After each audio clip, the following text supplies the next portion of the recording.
Yes, my dear student, जितना भी बात है सब खत्म करो यस सर। और यहाँ से स्टार्ट करते हैं 2019 में जो क्वेश्चन पूछा गया है उसकी बात होगी। सब तो बात नहीं करेंगे, मैं वही बात करेंगे तो भी तुम लोग कर सकते। देखो सबसे पहले बात है कि हम तुमको आज बता देना चाहते हैं, हर समय बोलते हैं कि 12 क्वेश्चन पूछा जाता है। देख लो वहां पे क्या बताया गया है। आज हम लोग डिस्कस करने वाले हैं 2019 का मेंस पेपर एथिक्स का। बहुत सारे क्वेश्चन को डील करेंगे, ठीक है। वहां पे देखो, please read each of the following instruction carefully before attempting questions. There are 12 questions divided into 2 sections and printed both in Hindi and in English. All questions are compulsory. The number of marks carried by a question part is indicated against it. वहां पे लिखा रहता है 10 marks का है, 20 marks का है, सभी कुछ लिखा रहता है। बात समझ गए? अब देखो पहला क्वेश्चन, ठीक है। पहला क्वेश्चन है एथिक्स पेपर 2019, बार बार रिपीट कर रहा हूँ। जो भी स्टूडेंट यूट्यूब में देखोगे जाकर रेफरेंस ले लोगे वहां पे 2019 का। देखो किस लेवल का क्वेश्चन पूछा है। What are the basic principles of public life? Illustrate any three of these with suitable examples. छोड़ो, ये तुमसे नहीं बनता। वन का भी नहीं बनेगा, पढ़े नहीं हो उसके बाद ये बन सकता है। What do you understand by the term public servant? Public servant का मतलब क्या समझते हो? Reflect on the expected role of a public servant. Public servant का क्या रोल होता है? You have to tell. तो सबसे पहले अब देखो कितना वर्ड का 150 वर्ड का 10 नंबर में लिखना। कट टू कट और आंसर रीच होने चाहिए, रिसोर्स रीच होना चाहिए। इन्हें कुछ अनसन पकड़ना नहीं आता है, चुपचाप बैठे हो, ठीक है। फालतू का नहीं बोलना है किसी तो यही फालतू का बोलने के चक्कर में फालतू लिखने वाला चीज है। समझे? यस। क्या समझते हो पब्लिक सर्वेंट का मतलब? Yes you the public servant पहले से यस बताओ। सोशल वेलफेयर के जिनके लिए जो एम्प्लॉय काम करते हैं सर, वो सारे पब्लिक सर्वेंट कहलाते हैं। जैसे कि हमारे हो गए डिस्ट्रिक्ट मजिस्ट्रेट हो गए सर, ब्लॉक डेवलपमेंट ऑफिसर हो गए, डिस्ट्रिक्ट डेवलपमेंट कमिश्नर हो गए सर, और डिस्ट्रिक्ट पंचायती राज ऑफिसर। ये एग्जांपल हुआ, डेफिनेशन तो परिभाषा तो वो तो पब्लिक के लिए जो काम करते हैं सर, पब्लिक के सोशल वेलफेयर के लिए। और सर ये ठीक है। तो ऐसा आंसर तो कि सदा बहार लगे, देखने में मजा आए और यूनिवर्सली एक्सेप्टेड हो डेफिनेशन और जर्नी की लास्ट मस्तिष्क से बना। बोलो रे दादा। Yes sir, public service. हाँ,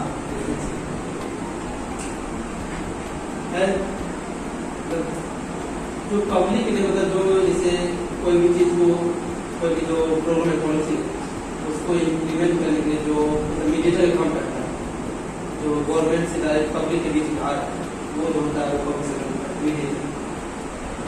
ठीक। यो पब्लिक सर्विस में डायरेक्टली और इनडायरेक्टली गवर्नमेंट का जो भी प्रोग्राम एंड पॉलिसी है वो पब्लिक तक पहुंचाए और जिससे सोशल और इकोनॉमिक डेवलपमेंट हो जाए। सर कोई भी वर्कर हो जो पब्लिक वेलफेयर के लिए काम करे, जो पब्लिकली काम करे, जो पब्लिकली अवेलेबल हो सबके लिए। जैसे कि हम लोग देख सकते हैं खाली गवर्नमेंट पोस्ट पे नहीं, जैसे कि सोर्स वाले पे जो काम कर रहे हैं और बात कर रहे हैं, that's also public servant. Public को वो अपना सर्विस प्रोवाइड करता है। एक वर्कर हम लोग उसको ऐसे डिफाइन करते हैं, कोई भी वर्कर जो पब्लिक वेलफेयर के लिए, पब्लिक के बीच में रहे, पब्लिक के लिए ही काम कर रहा है, उसको हम लोग पब्लिक सर्वेंट बोलते हैं।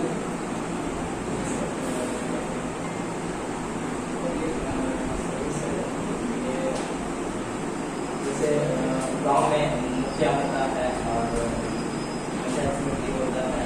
तो सर गांव में बहुत सारे होते हैं, तो उसका गांव के बहुत से किसान इनको जो सर्विस मिलनी चाहिए सरकार के द्वारा वो नहीं मिल पाते हैं। तो जिसके कारण से वो मुखिया या ग्राम पंचायत की मदद से आगे तक तो कौन बना सर वो मुखिया और जहाँ तक वो है ब्लॉक एक दूसरे से रिलेट होकर सरकार सकती है। इसके बाद तो पब्लिक सर्वेंट का सर पब्लिक के लिए नहीं बना। ठीक है, तुम्हारे सभी को डेफिनेशन को हम समराइज कर देते, छोड़ देते, ठीक है, और एक प्रॉपर डेफिनेशन हम बनाने का प्रयास करते हैं। Public servant is the public official और public officials who is designated for the service for public, who is designated बताया गया उसको for the public service and who is designated for discharging public duties, ठीक है, directly or indirectly, correct? Reflect on the expected role of public servant. बहुत कठिन कर देना है, बहुत सटीक देना है, किताब तो परिभाषा नहीं होना चाहिए। पब्लिक सर्वेंट बनने वाले हो, किताब तो परिभाषा क्या होगा? देखो पब्लिक सर्वेंट के ऊपर बहुत डिबेट हुआ है, तुम नहीं जानते। 2015-16 का देखोगे सुप्रीम कोर्ट का, तो सुप्रीम कोर्ट के दायरे में ये भी बात हो रहा था कि क्या प्राइम मिनिस्टर भी पब्लिक सर्वेंट होना चाहिए। एक एनजीओ है, उसमें जो मुखिया है वो भी होना चाहिए। इसका दायरा बहुत बड़ा है, तब जाके दायरा खोल दिया गया, तब बता दिया कि यस पीएम भी पब्लिक सर्वेंट, समझे? पहले नहीं था, इसका दायरा खोला गया है बाद में, भले ही तुमने अभी अपने विवेक से बोल दिया, इसका डेफिनेशन पहले और नैरो इसको ब्रॉड किया गया है डेफिनेशन, और जब इस डेफिनेशन को ब्रॉड किए थे, इसका जो आया है ये भी बात सही हो गई, मगर इसको डेजिग्नेट किया गया public, yes, you will work for the service of public, you will work for the duties of public, इसी को हम public servant कहते हैं। Second क्या है देखो, reflect on the expected role of the public servant। public servant का क्या रोल होगा, क्या हम एक्सपेक्ट करते हैं, हम बताओ जब you उसका वर्क जो होगा सर, जो जिसके प्रति वो ला गया उसी को रिफ्लेक्ट करेगा। और वो जो होगा एथिक्स जो कुछ सिखाया गया होगा वो करेक्ट होगा, जैसे कि प्रोफेशनल पर्सन यहाँ पे तो होता है कि वो अपने हिसाब से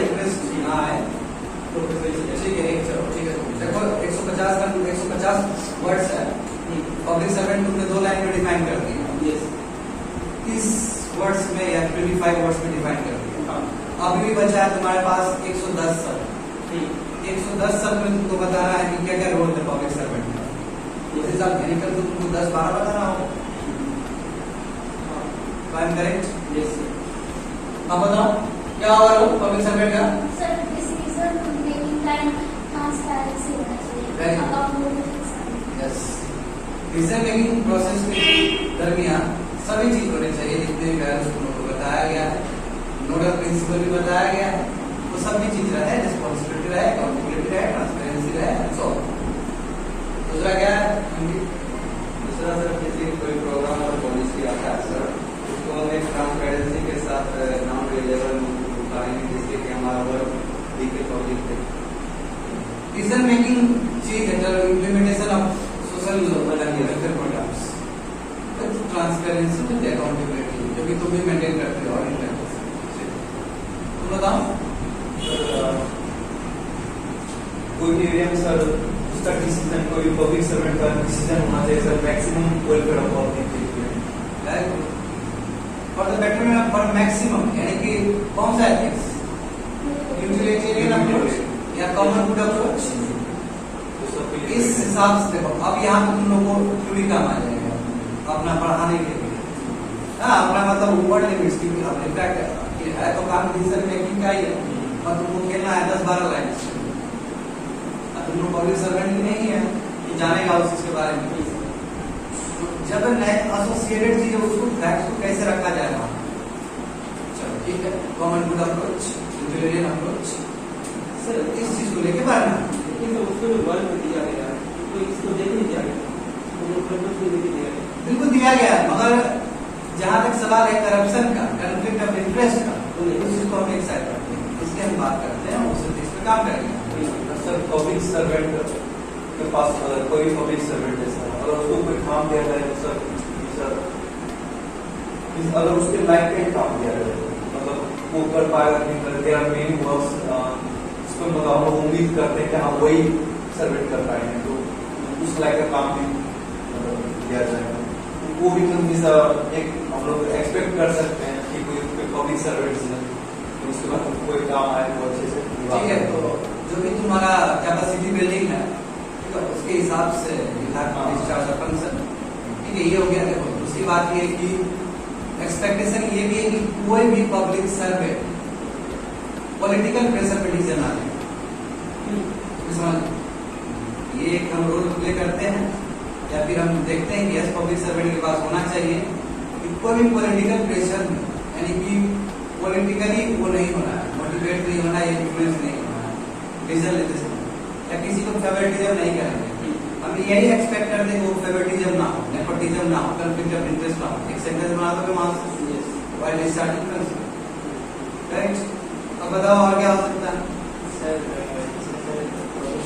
रिस्पॉन्सिबिलिटी सर इसका मेन रोल होता है, क्योंकि सर कोई मान लीजिए डीएम अगर उसके पास रिस्पॉन्सिबल अपने काम को रिस्पॉन्सिबल के साथ नहीं कर पाएगा तो सर बहुत से कंसर्न हो जाएंगे। और सर इसमें सर पब्लिक का भी सर रिस्पॉन्सिबिलिटी बनता है कि जैसे एक कचरा उठाने वाले आते हैं तो उनको उनके साथ सही से विचार व्यवहार करना चाहिए और उनका काम करता है वो अपने काम को सही तरीके से करे। चलो एक बात छोड़ता हूँ मैं, ठीक है, समझ गए बात को? कर सकते हो इस पे 12 लाइन नहीं भी लिखे तो एक लाइन को हेडलाइन दे दो, उसको उदाहरण बता दो, एक सब हेडलाइन दो उसको ले दो, यानी कि ऐसा तुमने 4 भी कर दिया, 5 भी कर दिया, यस 150 वर्ड्स कंप्लीट। किसी को बढ़िया से समझा के बोल दे, इसके बैलेंस बोला रिस्पॉन्सिबिलिटी वाला नॉर्मल प्रिंसिपल को लेके आ जाओ वहाँ लिखा दो, जितना ब्यूटीफुल लिखोगे उतना नंबर उठे, 10 में 5 ले आया हो गया। अब देखते हैं 2 का ए लिखते हैं, देखो 2 का ए बहुत ज्यादा इंपॉर्टेंट है और गजब का है क्वेश्चन। देखो यही तुम्हारा काम है पब्लिक सर्वेंट का। Effective utilisation of public funds is crucial to meet developmental goals.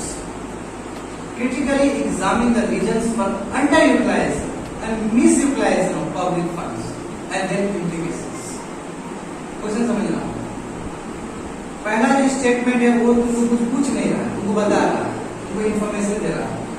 Effective utilisation होना चाहिए। पब्लिक फंड जो पैसा आपको दिया गया है, डीएम को जो दिया गया है, पब्लिक सर्वेंट को दिया गया है, उसका इफेक्टिव यूटिलाइजेशन होना चाहिए ताकि जो भी डेवलपमेंटल गोल्स, जो भी प्रोग्राम रखे गए हैं वो ठीक से हो पाए। ठीक है, इसमें क्वेश्चन नहीं पूछा गया, बस एक स्टेटमेंट। अब क्वेश्चन पूछा जा रहा है कि मान लो कि जो तुमको यूटिलाइजेशन करने के लिए जो फंड दिया है, पब्लिक फंड दिया है, उसमें से क्या कारण रहे हैं कि फंड अंडर यूटिलाइजेशन में, यानी कि फंड में 10 करोड़ दिए थे, 1 करोड़ खर्च हुआ है, 2 करोड़ खर्च हुआ है, अंडर यूटिलाइजेशन हुआ है, ज्यादा खर्च ही नहीं हुआ है। दूसरा है मिस यूटिलाइजेशन होने का भी चांस रहता है कि हमको देना था वेलफेयर प्रोग्राम्स के लिए, हम दे दिए दूसरे को गलत तरीके से। तो क्या क्रिटिकली एग्जामिन द रीजंस, क्या रीजंस है उसका। कभी कभी ऐसा होता है कि हम इस प्रोग्राम के लिए दे रहे हैं, वो प्रोग्राम दूसरे प्रोग्राम के लिए हम पैसे शिफ्ट कर रहे हैं, ऐसा होता है, उसे मैनेज करने के लिए। तो क्रिटिकली इस चीज को एग्जामिन करो, ठीक है, बात समझो। क्वेश्चन क्रिटिकली एग्जामिन करने का मतलब क्या होता है, पॉजिटिव एंड नेगेटिव दोनों ही चीजें ये समझ लेना। तुम लोग एक तरफा बढ़ जाओ, क्या नेगेटिव बता दो। क्रिटिकली एग्जामिन क्या रीजन रहा है, देखो दोनों चीज पूछा, क्या रीजन है अंडर यूटिलाइजेशन का, मिस यूटिलाइजेशन का, और उसका इम्प्लीकेशंस क्या होगा, उसका रिजल्ट क्या होगा। क्वेश्चंस कितना, प्लस माइनस और इम्प्लीकेशंस, 3 क्वेश्चन है इसके अंदर। पहले आइडेंटिफाई करना होगा क्वेश्चंस को ठीक से, बात समझे। तो हमको बताओ जरा क्या रीजंस, बताओ क्या रीजंस है कि पब्लिक फंड का अंडर यूटिलाइजेशन या मिस यूटिलाइजेशन होता है। यस अंकित,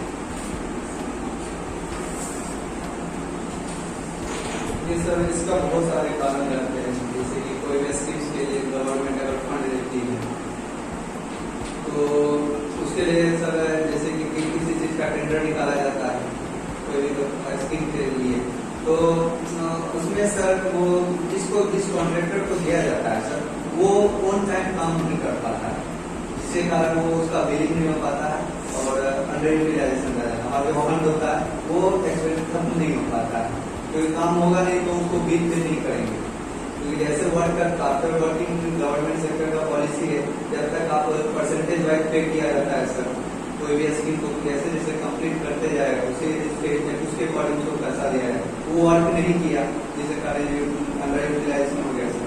मिस यूटिलाइजेशन का मतलब हो गया सर कि जैसे कि अगर कोई भी आपको वर्क दिए तो वो सही तरीके से काम नहीं करके वो फर्जी वाला बिल बना करके सर वो अपना बिल पास करवा लिया, वो रुपया दे करके कुछ परसेंटेज दे करके वो करवा लिया सर, उसका भी यूटिलाइजेशन हो गया फंड का।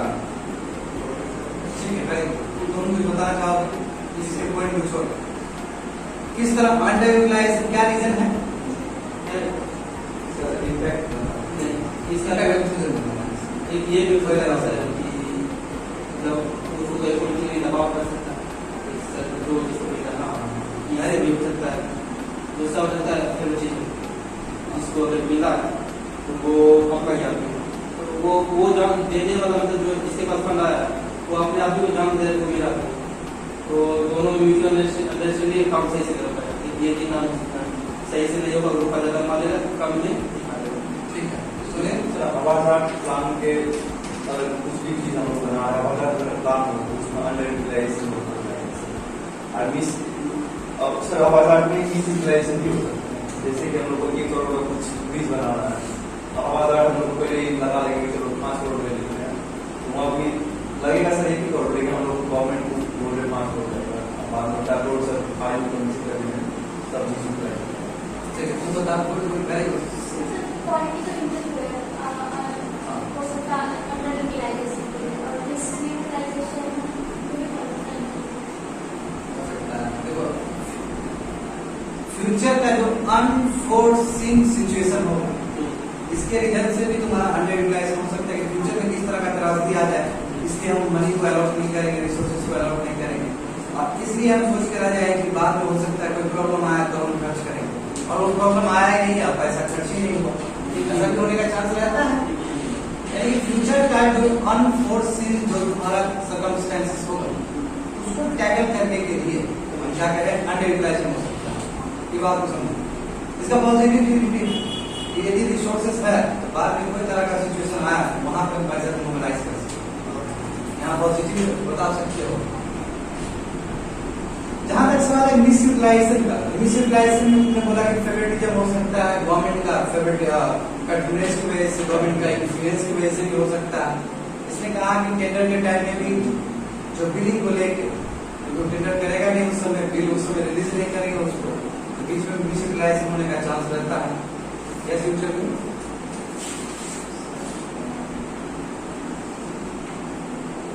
इससे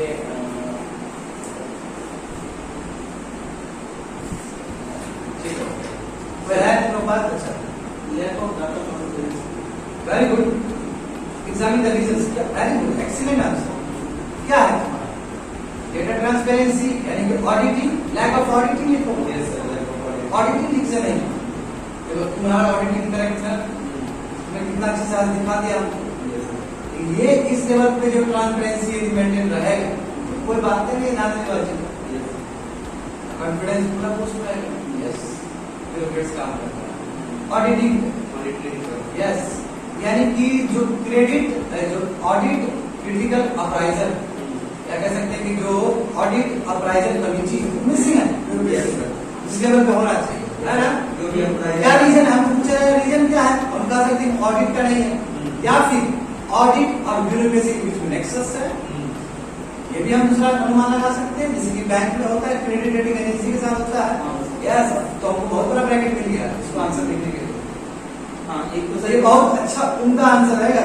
अब बोलो आप बोलो। एक मिस यूटिलाइजेशन में भी ये लैक ऑफ डाटा प्रोसेस होता है। हाँ बिल्कुल, क्योंकि मतलब जिस चीज के लिए मेरा डेवलप किया वो चीज पहले ही हो चुका है, लेकिन वो रुपया लेने के लिए गलत डाटा दिखा दिया। हाँ। रुपया ले लेंगे। फेक बिलिंग कर सकते हो, लैक ऑफ डेटा ट्रांसपेरेंसी, और क्या हो सकता है, और सोचो 10। हाँ, और सोचो एक तो सोचो उसका फिर इम्प्लीकेशंस बताएंगे, इम्प्लीकेशन पे बात करेंगे। इम्प्लीकेशन ऑल टुगेदर डिफरेंट चीज, दोनों का ही बताना। और हो सकता है कुछ है माइंड में तुम लोग का क्या रीजन रहा हो, बिजनेस में का दबाव, इन्वायरमेंट को लेकर ये भी हो सकता है। फेवरेटिज्म में कॉर्पोरेट फेवरेटिज्म कह सकते हो, कॉर्पोरेट का नेक्सस होना। हाँ, मतलब वो चीज उस जगह के लिए इम्पोर्टेंट है वो होना, लेकिन नहीं हो पा रहा है काउज ऑफ हाँ, सिर्फ मोटिव होता है सर। जैसे कि कोई भी अगर आप ये के डिमांड है तो ऑब्वियसली अपना एरिया का सबसे ज्यादा विकास करना चाहेंगे सर। मतलब कम और ज्यादा से ज्यादा फंडिंग आप चाहेंगे कि एरिया में आए कि हम लोग ज्यादा से ज्यादा डेवलप कर पाए। ये सही मोटिवेशन नहीं होता है, मतलब सेल्फ मोटिवेशन भी हो जाएगा। क्यूमुलाइजेशन, बिल्कुल वेरी गुड। क्यूमुलाइजेशन का भी एक रीजन है कि फंड गलत जगह पे यूज हो जा रहा है। हम बोले थे कि वहाँ पे खर्च होगा, वहाँ पे वो क्रिमिनल्स जो पूरी तरीके से मजबूत है और पॉलिटिकली जिसको बैकअप मिला है उस जगह पे उसका नहीं हो रहा। बहुत सारा ऐसा है कि नहीं, लैंड है जो बोला था कि आप सोशल वेलफेयर के लिए करिए, यूज करिए, उसमें किसी का घर बन जा रहा है ना। तो वहाँ पे जो रिसोर्सेज आने वाला था वो डिसयूटिलाइज हो गया या फिर अंडरयूटिलाइज हो गया। इससे तो और कुछ नहीं sir, lack of awareness, public उसको सही तरह से ले पा रहा है जो फंड आ रहा है। बहुत अच्छा, ये तुमने बहुत अच्छा बात की। लैक ऑफ अवेयरनेस, इसलिए लैक ऑफ आरटीआई पे फंड, क्योंकि आरटीआई तो फाइल कर सकता है वो फंड के लिए, और पब्लिक अवेयरनेस नहीं है, आरटीआई फाइल नहीं करते, एजुकेटेड नहीं, वो एजुकेट नहीं देख पाता है। बहुत अच्छा, उनका होता है। ये यही नंबर दिलाएगा, ये क्वेश्चन, ये आंसर तुमको दिलाएगा। Audit RTI, lack of RTI file by, ठीक है, by commons people, common people, native people, ठीक है। चलो वेरी गुड। इसका इम्प्लीकेशंस क्या होगा, इसका असर क्या पड़ेगा? देखो इसमें भी तुमको 4-5 बहुत अच्छे ढूंढ के लाने होंगे। क्या पड़ेगा सुनील इसका असर? डेवलपमेंट कम होगा। Very good. Development, intended development नहीं हो पाएगा, जो सोचिए उस तरह का डेवलपमेंट नहीं हो पाएगा। वर्क एथिक्स पे सवाल उठेगा। सर करप्शन भी सर, हाँ बिल्कुल, करप्शन तो इंटीग्रल पार्ट हो गया यदि ऐसा हो रहा है। करप्शन आ जाएगा, और जितने भी प्रिंसिपल्स, देखो बार बार प्रिंसिपल को दोहराना मत, बार बार नहीं, एथिकल प्रिंसिपल्स के अगेंस्ट हो जाएगा। बार बार करप्शन एक बार ऊपर रिपीट कर दिया, एक बार रिपीट करके नहीं करेगा, तुम्हारा भी एक स्टैंडर्ड है ना, और भी दिखना नहीं चाहिए, against basic ethical norms.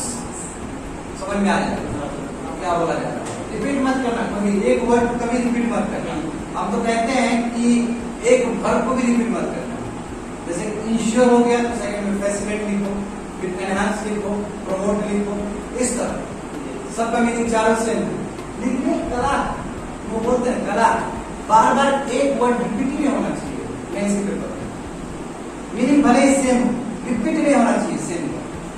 Repetition हुआ गड़बड़, क्लास करना चाहिए, क्लासिक करना चाहिए, समझ रहे हो? तो क्या हो गया, यानी कि बेसिक एथिकल जो नॉर्म्स है उसके अगेंस्ट हुआ है, ठीक है। और क्या हो सकता है इसका इम्प्लीकेशंस? काम रुक सकता है, डिले हो सकता है, सही बात है ना? Yes sir. काम बहुत डिले हो जाएगा, सही बात है ना?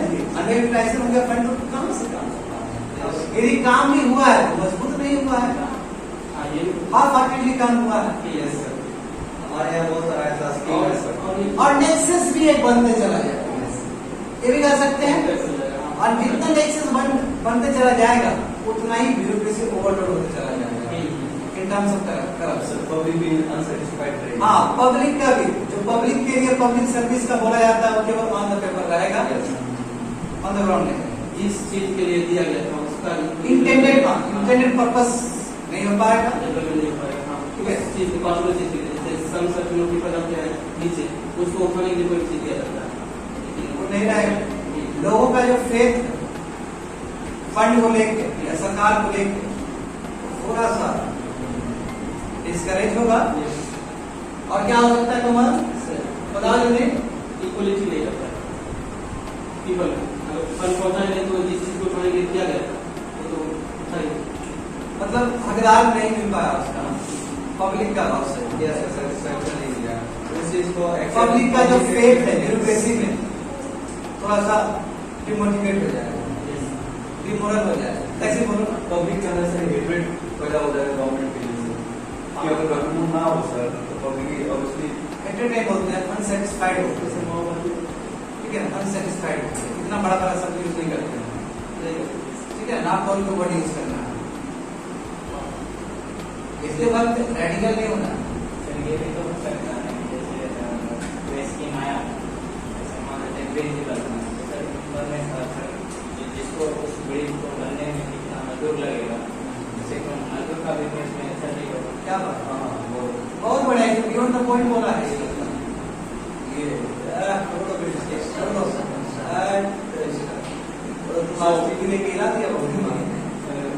बोला है, यानी कि जो उससे अपॉर्चुनिटी क्रिएट होने वाला था लाइवलीहुड, ये वो बियॉन्ड द पॉइंट ऊपर का पॉइंट है, बहुत खतरनाक बोला है। सर यही नंबर दिलाएगा सर उस एरिया में जितने भी लोग हैं उनको भी बहुत हेल्प पड़ेगा। जैसे कहीं पर भी कुछ डालते हैं बीज बनाता है अदर वर्कर जितने भी से एरिया रहता है वो काफी इमेंस इंक्रीज हो जाता है। जैसे दुकानी है हाँ काफी इंक्रीज लाइवलीहुड पर असर पड़ेगा, इसी का पॉइंट को प्लीज दो, ठीक है। और जो इंक्लूसिव डेवलपमेंट का बात करते हैं वो नहीं हो पाएगा। देखो ये सब शब्द लाओ ना, बीएससी का कोर वर्ड समझ रहे हो ना, livelihood, economic growth, sustainable growth, inclusive development, syllabus से उठाओ, बात समझ गए तो बहुत आंसर उनको अच्छा मिला। अच्छा बोलो सर ये है कि इससे सर लोगों का भी जैसे उठ जाएगा सर, जैसे अभी कोई ऐसा लीडर है जो फंड उठा के काम नहीं कर रहा है और नेक्स्ट टाइम अगर दूसरा कोई अच्छा लीडर आया और वो करना चाहता है तो लोग उनको विश्वास नहीं करेंगे। एक आदमी के अंदर एक जो है फेथ है वो बहुत घट जाएगा। जैसे बहुत सारा ऐसा स्कीम हमारे ट्रस्ट वर्दीनेस जो होता है वो कम हो जाता है हमारे justify करने में। समझ गए, बहुत ही शानदार आंसर है, 10 नंबर का है, इसमें तुमको इस लेवल पे लिखेगा तो आपको लगता है 7 तक देते हैं, 7 देते हैं, 7 से ऊपर तो उम्मीद नहीं करेंगे, जल्दी से उम्मीद मत करें, तो उम्मीद करना 5.5 का, मुझे बहुत अच्छा लिखा है, ठीक है। अब 2 का भी देखते हैं, देखो शानदार हो रहा है, ठीक है, बस इस पे लिखना शुरू करो घर में, समझ में आ जाएगा। देखो सेकंड 2 का B, non performance of a duty by a public servant is a form of corruption. Do you agree with this view? Justify your answer. Question बाबू हट के पूछना है और फिर से हट के पूछना है, क्या जो परफॉर्मेंस जो दिया गया है एक पब्लिक सर्वेंट को वो उसने काम नहीं किया, क्या वो करप्शन है? इस बात को जस्टिफाई करो अपने तर्क के साथ। 150 पर 10 नंबर की सही बात है। तो हमने थर्ड में करप्शन को बहुत अच्छे से डे 1 से डिफाइन किया। करप्शन मतलब खाली पैसे नहीं, यस मैंने किया है, ये सब करप्शन का पार्ट है। जैसे वो अब तो यहाँ की काम भी नहीं करो वो भी करप्शन, इसने और और ब्रैकेट खोल दिया है। बताओ क्या इस चीज से तुम अग्री हो? बिल्कुल अग्री है, इसमें कोई दो मत नहीं है, मगर इसका भी एक प्रॉपर असेसमेंट होना चाहिए। दैट डजंट मीन कि नॉन परफॉर्मेंस ऑफ ड्यूटी तो हमेशा जरूरी नहीं है कि ये करप्शन के फॉर्म में, कभी कभी नॉन परफॉर्मेंस होता है because of the political tool, वो करने ही नहीं दे रहा है उसको, वो प्रयास प्रोएक्टिव स्टेप लेना चाहता है, वो पकड़ के रख दिया उसने, या फिर जो सबऑर्डिनेट जो है या फिर सीनियर है वो पकड़ के रख दिया उसको पब्लिक सर्वेंट को, पब्लिक सर्वेंट कर ही नहीं पा रहा है, इसलिए इसको बाबू इसको थोड़ा इसका जो व्यू है ना तो थोड़ा बढ़ा के देना होगा। और ये तो उसके एथिक्स के अगेंस्ट कोई जा रहा है, उसके एथिक्स के अगेंस्ट वो नहीं करना है, वो हाँ बहुत अच्छा बहुत अच्छा बहुत अच्छा, नॉन परफॉर्मेंस ऑफ ड्यूटी, हाँ बहुत अच्छा। यदि कोई भी एक ऐसा कोई भी काम आया है तो बोला गया कि yes you have to discharge your functions, और वो पूरी तरीके से उसके एथिक्स के अगेंस्ट, उसके वर्क एथिक्स के अगेंस्ट, ये कहते हैं आपको ज्यादा बेटर है, वर्क एथिक्स का अगेंस्ट है, उस समय वो काम नहीं करेगा, कांट से करप्शन। तो यहाँ पे कैसे घुमाओगे, देखो इसके तर्क कैसे घुमाओगे कि we can't in each and every conditions of having non-performance of a duty by public servant is a form of corruption।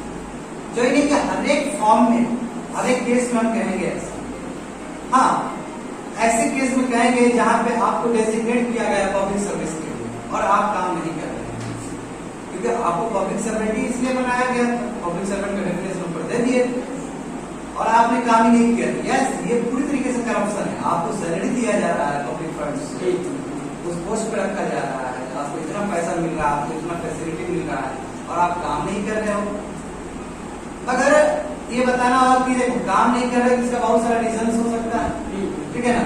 एक तो हो सकता है कि सच में तुम काम करना नहीं चाहते हो, बेकार का ब्यूरोक्रेट होता है ना, ओवरलोड वाला ब्यूरोक्रेट, बेकार का ब्यूरोक्रेट से पहुंच जाता है, बहुत लेता है, निकाल देता है, बहुत निकलता नहीं है ब्यूरोक्रेट से।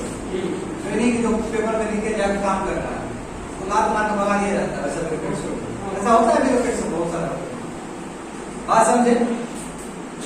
मगर इसका क्या है रीजन कि हर नॉन परफॉर्मेंस ऑफ ड्यूटी को हम पब्लिक करप्शन नहीं कर सकते, उसका रीजन देखो कि नॉन परफॉर्म एक ड्यूटी को नॉन परफॉर्म किया, हाँ हर एक ड्यूटी पे बात हो, अपने बात हो, हर एक ड्यूटी को नॉन परफॉर्म कर रहा है, अब ये ड्यूटी कहा गया, अब ड्यूटी कहा गया, यदि हर एक ड्यूटी हो जाए तो हम करप्शन कहेंगे। यदि कुछ कुछ ड्यूटी पे वो काम ही नहीं करना चाहता है, इसको हम फुली करप्शन नहीं कह सकते हैं, इसको और बड़े ब्रैकेट से देखने की जरूरत है। इसमें और भी वेस्टेड इंटरेस्ट हो सकता है, किसी का छुपा हुआ, सीनियर और जूनियर का दबाव हो सकता है, फिर किसी का अपना दबाव हो सकता है, स्टेट गवर्नमेंट का अपना दबाव हो सकता है, लोकल पीपल का दबाव हो सकता है, बहुत सारे स्टेक होल्डर्स हो सकता है। हाँ, या फिर उसका अपना यदि एथिक्स खराब है तो वो करप्शन। कम्युनिकेशन गैप भी हो सकता है जूनियर और कम्युनिकेशन गैप है तो हाँ कह सकते हो, कम्युनिकेशन गैप की वजह से भी परफॉर्म नहीं कर पा रहा है एग्जाम, ठीक से कम्युनिकेशन चैनल नहीं खुला हुआ है दोनों के बीच में, लेकिन पब्लिक रिलेशनशिप को ठीक से निभाया नहीं जा रहा है यहाँ। वर्क कल्चर उतना अच्छा नहीं है कि सब मिलकर एक साथ काम कर सकें। हाँ very good, coordinative work culture वहाँ पे नहीं, कोऑर्डिनेट करके चलने वाला वर्क कल्चर नहीं है, इसलिए वी कांट, हमारे साथ कई लोग इसको करप्शन बोल के प्रूव करके नहीं भी देगा, तुम्हारा दायरा थोड़ा बड़ा, तुम्हारा दायरा ही चेक करेगा, तुम्हारा जो सोचने का जो पर्सपेक्टिव है किस लेवल तक जा सकता है। अब तुमने देखा कि बोला सही तो बात है, काम नहीं करेगा तो करप्शन नहीं हो रहा है, बड़ा बड़ा फिलोसफी ले जाएगा, और तुमको जमीनी हकीकत के साथ जोड़ना, ये किताब तुमको नहीं सिखाएगा, तुम्हारा माइंड सिखाएगा। समझ गए बात को? जस्टिफाई करने का आंसर 150 वर्ड बहुत कम है, ऐसा हमारा मानना। और देखो 3 का ए है जो बहुत अच्छा सवाल, मोरालिटी के कितना क्लास पीछे है ना, पीछे का नहीं पीछे मोरालिटी के, और ये भी बताया कि मोरल वैल्यूज और मोरालिटी में दोनों में अंतर क्या है।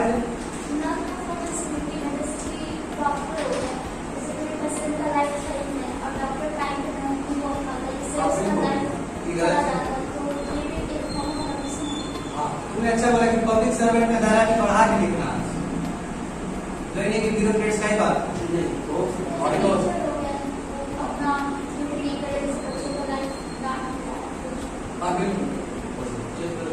मगर ये देखना कि टीचर ऑर्डिनरी टीचर नहीं आएगा पब्लिक सर्वेंट में, वही है सरकार का ड्यूटी।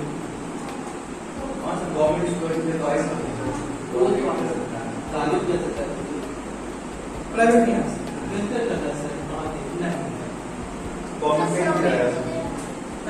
वही तो मैं बोल रहा हूँ,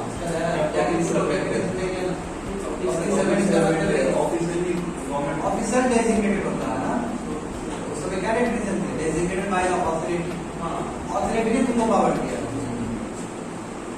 हमको क्या ऑथोरिटी ने पावर दिया, हमको ऑथोरिटी ने पावर नहीं दिया, सेल्फ इंटरेस्ट है, आर्टिकल 92 इन्वोक किया नहीं, कैसे होगा, हमको थोड़ी कंट्रोल कर पाएगा।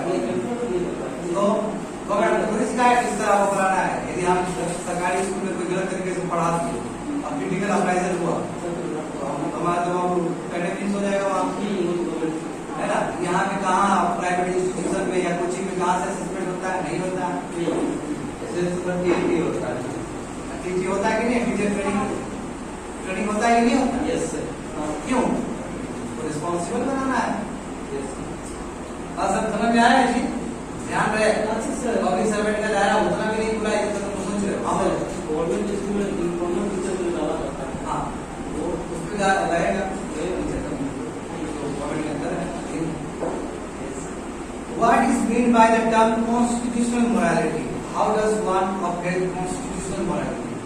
अब पहले तुमको कॉन्स्टिट्यूशनल मोरालिटी से पहले मोरालिटी समझना होगा। आई होप तुम लोगों को पता है, तो बताओ जरा मोरालिटी क्या होता है? हमको एक बार बता हाँ, मोरालिटी के बारे में बहुत लंबा क्लास है। दीदी तुम्हें बोल दो मोरालिटी क्या होता है? सोसाइटी कोई decide group of people decide करे, कॉमन लोग डिसाइड करे, कॉमन इंटरेस्ट वाला, या फिर सिंगल इंडिविजुअल कोई मोरालिटी होता है। यानी कि हमारा मोरालिटी है कि हम इस समय पढ़ाएंगे और उस समय मस्ती करेंगे। अगर आपका मोरालिटी अपना बिलीफ सिस्टम है, या हम कह सकते हैं अपना बिलीफ सिस्टम, अपना जो सोचने का दायरा, दैट्स अ मोरालिटी। और एक आदमी का मोरालिटी डिफरेंट हो सकता है दूसरे के साथ, है ना? जैसे कि हमारा मोरालिटी डिफरेंट होगा तुम्हारे साथ, और मोरल वैल्यू सबका सेम होगा। बात समझ में आ रहा है? अब देखो, अब यहाँ पे कुछ जो ना कॉन्स्टिट्यूशनल मोरालिटी, समझ में आया मेरा मोरालिटी का मतलब? क्लास में किया बर्बाद नहीं करना चाहिए, ठीक है? कॉन्स्टिट्यूशनल मोरालिटी क्या होता है? कॉन्स्टिट्यूशनल मोरालिटी यानी कि जो कॉन्स्टिट्यूशन को बिलीव करता है, जो हमारे ऊपर कोई ड्यूटीज इंपोज करता है, या फिर हमको कोई फंडामेंटल राइट्स देता है, या फिर डीपीएसपी स्टेट को बोलता है कि आप जब प्रोग्राम और पॉलिसी बनाओगे तो आपको डीपीएसपी को देखते हुए बनाना है, वही कॉन्स्टिट्यूशनल मोरालिटी डिफाइन कर दिया। कॉन्स्टिट्यूशनल मोरालिटी मतलब क्या कि जो संविधान ने जो तुमको प्रोविजंस दिए हैं, चाहे उसमें स्टेट के लिए दिया, चाहे हमारे इंडिविजुअल के लिए दिया, चाहे पूरा स्टेट, चाहे कंट्री के लिए दिया, कंट्री किस तरह चलेगा, किस रेगुलेशंस और क्या रूल्स के साथ चलेगा, वेल लेट डाउन प्रोसीजर जो है, वही तो कॉन्स्टिट्यूशनल मोरालिटी है। क्या गलत बोल रहे हैं? कॉन्स्टिट्यूशन क्या बिलीव करता है? इसमें बिलीव करता है, आर्टिकल 1 पे बिलीव करता है कि भारत संघ यूनियन ऑफ स्टेट्स, और इन डिस्ट्रक्टिव स्टेट है, स्टेट का भी छोड़ के नहीं भाग सकता है भारत पहले यूनियन है तब state, unlike United states of America. यही खूबसूरती है हमारा भारत का आर्टिकल 1। बात समझ में आपका? कॉन्स्टिट्यूशनल मोरालिटी पूछा जा रहा है तो संविधान का भाषा तो समझ में आना चाहिए ना? समझ गए? तो कॉन्स्टिट्यूशनल मोरालिटी मतलब क्या हुआ? Constitutional morality means the terms and the conditions and the rules and the regulations put forward by the provisions of the constitution that are guided in order to keep the state away from anarchic state, away from anarchy, provide fundamental, basic rights to the citizen of this country, provided guidelines to the state in order to formulate the program and policy, provide guidelines to the judiciary in what manner they have to tackle, provide the line to the administration how they should discharge their functions. This is a constitutional morality. How does one uphold constitutional morality? कैसे एक कोई आदमी constitutional morality कैसे uphold कर सकता, रख सकता, बताओ जरा। यही बात है, एथिकल वैल्यूज को फॉलो करके, एथिक्स फॉलो करेगा तो यस। संविधान में इंटीग्रिटी का सवाल है, संविधान में सोवरेनिटी का सवाल है, संविधान में ट्रांसपेरेंसी का सवाल है। ट्रांसपेरेंसी का सवाल नहीं होता तो पार्लियामेंट बनता ही क्यों? तुम्हारा एग्जीक्यूटिव वहां पे पूरी तरीके से अकाउंटेबल होता, अकाउंटेबिलिटी तो है। तो कैसे हम कॉन्स्टिट्यूशनल मोरालिटी को लेकर चल सकते हैं? तो बताओ अपने तरीके से।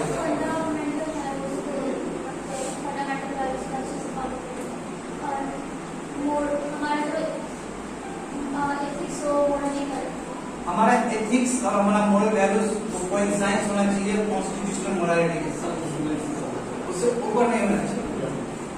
हम जो सीखते हैं, जो सिखाया जाता है, वो सब इस चीज के हाँ, इस पर्सपेक्टिव होना चाहिए। हमारा मोरल वैल्यूज, हमारा एथिकल वैल्यूज कभी भी अगेंस्ट द इंटीग्रिटी या सोवरेनिटी ऑफ इंडिया नहीं है। राइट टू स्पीच है, मगर सेडिशन चार्ज के अंदर हमको फंसना नहीं करना। क्यों? सेडिशन का मतलब बड़ा है, कभी सरकार की हिसाब लगाती है तो वो तो नहीं है सेडिशन का मतलब, उसमें कि देश के विरोध बोलना, सरकार के विरोध बोलना नहीं। केदारनाथ का केस है, लिख लो वहां पे, don't be indulging anti-national activities and uphold the true sense sedition charge जो कि केदारनाथ केस 1962 में बोला गया था, उस गाइडलाइंस को फॉलो करना। और यहाँ पे लिख दोगे, ज्यादा वोकल हो गए तो लिख दोगे, can't go for the against the integrity and sovereignty of this country, but can go for the criticism of government policy। हाँ, गवर्नमेंट का प्रोग्राम और पॉलिसी को क्रिटिसाइज कर सकते हैं, हमने चुन के भेजा है हमको, हम क्रिटिसाइज कर सकते हैं। देखो उनका पोस्ट भी ऐसा है, कल तो दिन में डीएम बनोगे, उनका कहा ही 17 घंटा काम करोगे, उसके बाद रात रात तबादला हो जाएगा उनका। और उसके ठीक है, डीएम उनका कुछ उनके पास टाइम ही नहीं है, टाइम नहीं है। और यही में तो कैसे एक अप्रोच कर सकता है, यही कर सकता है प्रिंसिपल फॉलो करके, करेक्ट। फंक्शंस को डिस्चार्ज करते वक्त पूरा एथिकल वैल्यूज फॉलो करके। और क्या हो सकता है, डिसीजन में सभी ये चीज दिखना चाहिए, हर लिबर्टी, फ्रेटर्निटी। अब देखो ये एक्चुअल में बहुत वैल्यूज है, constitution, public order, liberty, fundamental rights, opportunity, public opportunity है कि नहीं, एम्प्लॉयमेंट, जानते हो 18, 16, ये सभी चीजें करते हैं। इसके साथ तुम्हारा अपना मॉडल और एथिकल प्रिंसिपल्स समझ गए बात। प्रॉपर नॉलेज ऑफ कॉन्स्टिट्यूशन, हाँ, proper knowledge of the constitution, proper knowledge of the Indian institution. Bharat का जो इंस्टीट्यूशन है, जैसे पार्लियामेंट, एग्जीक्यूटिव, जुडिशरी, इसके बारे में प्रॉपर नॉलेज रहेगा तो हम कह सकते हैं कि यह सब कॉन्स्टिट्यूशनल मोरालिटी को होल्ड कर सकते हैं। पार्लियामेंट के बारे में जान जाएंगे तो हमको पता है कि पार्लियामेंट कंटेंट और कोड भी लगा है ना, कंटेंट ऑफ पार्लियामेंट। तो हम उतना ही बोलेंगे जिससे पार्लियामेंट को छवि ना पहुंचे, इमेज में असर ना पड़े, भले ही हम चुन के भेजते हैं मगर उसका भी गरिमा, लोकतंत्र में सबसे बड़ा पार्लियामेंट ही होता है, ये समझना होगा। सोमनाथ बने, सोमनाथ चटर्जी का जो केस हुआ था वो भी जान ही रहा है, बताया थे। ठीक है, अभी देख लेते हैं, एक लास्ट क्वेश्चन डिस्कस करते हैं फिर से। What is meant by crisis of coincidence? Very very great question. How does it manifest itself in the public domain? अब बात आपको समझा के बताओ, ये क्वेश्चन समझ गया तो लगाना आ गया।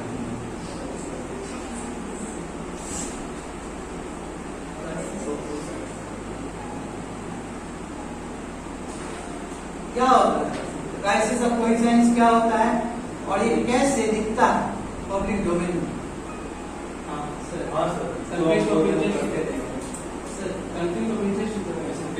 क्या कोइंसिडेंस क्या होता है पहले बताओ।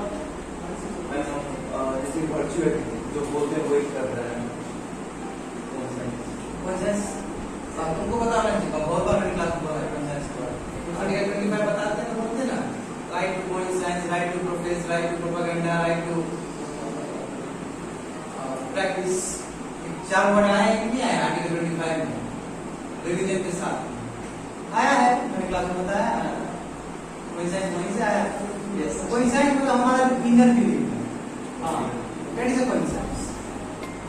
इनर बिलीफ क्या है? हम अंदर से जो बिलीफ करते हैं वो पॉजिटिव है कि नहीं? अरे बाप तो तुम्हारा बाहर से आया, पाप जो चीजों बाहर से, और पाप वाला काम करेगा, पाप वाला काम करेगा तो मन से आता है कि यस ये पाप है, नहीं करता, ये मन में आता है। वो अलग बात है, कोई किसी को मार दिया इसलिए वो उस रास्ते निकल जाता है।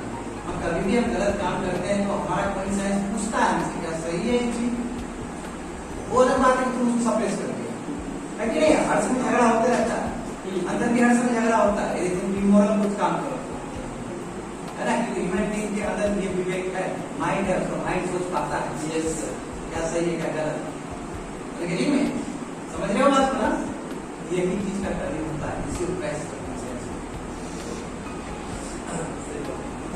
समझ गए। बस डिफाइन करके आ रहे, बस बिल्कुल से सजा के लिख दो, आता ही नहीं। Coincides with your inner beliefs that guides you in a very moral and ethical path.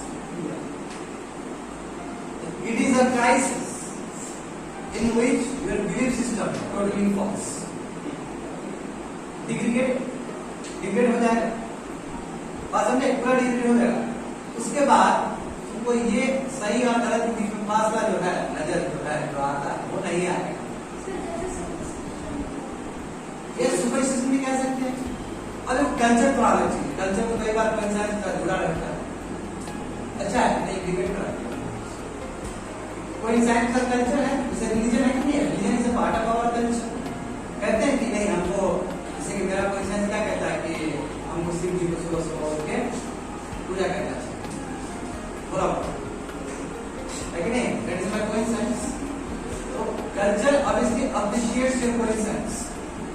Culture can be your part of your coincidence. Coincidence का फॉर्म हो सकता है क्योंकि किस फॉर्म में हम पूजा करना चाहते हैं तो मेरा कोइंसिडेंस डिसाइड करेगा। कई लोग मेडिटेशन करके पूजा करते हैं, कई लोग अगरबत्ती दिखा के पूजा करते हैं, कई लोग सन करते हैं। ये क्या है? कोइंसिडेंस। सब कोइंसिडेंस है, अंदर का किस तरह आप मैनिफेस्ट कर रहे हैं अपने आप। और ये सब कमी है, that is a crisis of coincidence. Second question देखते हैं इसी का, how does it manifest itself in the public domain. कैसे ये पब्लिक डोमेन में चीज दिखेगा? सही बात है, पब्लिक डोमेन में जो हम अपना काम कर रहे होंगे तो हमको कुछ एथिकल वैल्यूज और मोरल वैल्यूज को अफोर्ड ही नहीं करेंगे। हम कॉमन गुड अप्रोच ही नहीं लगाएंगे, हम वर्चुअल एथिक्स का ही काम नहीं करेंगे, जितना भी एथिकल पाथ वो नहीं करेंगे, हम डाउन टू के काम ही नहीं करेंगे। क्यों? क्योंकि हमारा कोइंसिडेंस क्राइसिस, हम अंदर का जो बिलीफ सिस्टम होना चाहिए था, जो पॉजिटिव बिलीफ सिस्टम वो मिसिंग है। जब अंदर मिसिंग है तो आदमी क्या है, रोबोट बन जाएगा, उसको सही और गलत में क्या कर पाएगा। इसे क्रिमिनल से हम क्या उम्मीद करते हैं? कुछ उम्मीद नहीं करेंगे। क्रिमिनल यदि पार्लियामेंटेरियन बन जाए तो इससे हम क्या उम्मीद करेंगे सोसाइटी के बेटरमेंट हो? वो वहां पूरी तरीके से क्राइसिस ऑफ कोइंसिडेंस है। यहाँ पे हम क्रिमिनलाइजेशन ऑफ पॉलिटिक्स को भी रख सकते हैं बैठ के यहाँ। इसीलिए ये जो जिसको रक्षक कहा जाता है वो भक्षक बन जाता है ना। और जो जिससे हम उम्मीद कर रहे हैं, जैसे कि अभी को बोलना नहीं चाहिए, वहां पूरी तरीके से क्रिटिसाइज करना चाहेंगे बिहार का जो अल्कोहल पॉलिसी पर। हम क्या कहेंगे, हमने तो अल्कोहल पॉलिसी इसलिए लाया था कि यहाँ पे जो ये तो परचेजिंग पावर पैरिटी बहुत कम है बिहार का, ये भी जानते हो, बहुत पीछे 10,000 के आसपास होगा, 10,000 या 18,000 के आसपास होगा, है ना। तो हमने दारू को बंद किया था क्योंकि दारू की वजह से कई लोग कर्ज में डूब गए थे और कई लोग घर में भी हिंसा करते थे, डोमेस्टिक वायलेंस करते थे। हमने ये पॉजिटिव टोन में, पॉजिटिव सोच से हमने क्या क्या बंद किया। इसका बहुत बड़ा माफिया बना, मैं भोकल हो रहा हूँ अभी, ठीक है ना, तुम लोग जानते हो, तो मैं नया बात नहीं कर रहा हूँ, सभी जानते हो। तो क्या हुआ यहाँ पे, क्राइसिस ऑफ कोइंसिडेंस हुआ कि नहीं? यस अच्छे से। तो यदि हमको वही चीज करना था, इसके लिए हमने बड़ा ह्यूमन चेंज सिस्टम बना दिया पूरा स्टेट में, बिहार स्टेट दिखाने के लिए। दावड़ी के लिए हमने बना दिया, दावड़ी के लिए हमने हाथ मिला के एक चेंज सिस्टम बना दिया। अवेयर हो रोक ले, हाथ आए पकड़ रहा भाई, दावड़ी को करना है, अच्छा ठीक है अभी आते हैं, वही दे रहा। मगर हम अवेयरनेस तो फैला रहे हैं, अवेयरनेस फैलाने के बावजूद भी हम अवेयर नहीं कर रहे। ये चीज दिखेगा, हमारा ड्यूटीएस नहीं दिखेगा, हमारा डबल स्टैंडर्ड दिखेगा अपने काम में। यस आगे जी में ये सब चीज दिखेगा, कैसे मैनिफेस्ट होता है, कैसे रिफ्लेक्ट होता है पब्लिक डोमेन में, कैसे होगा। सही बात समझ में आ गया ना? पूछना है?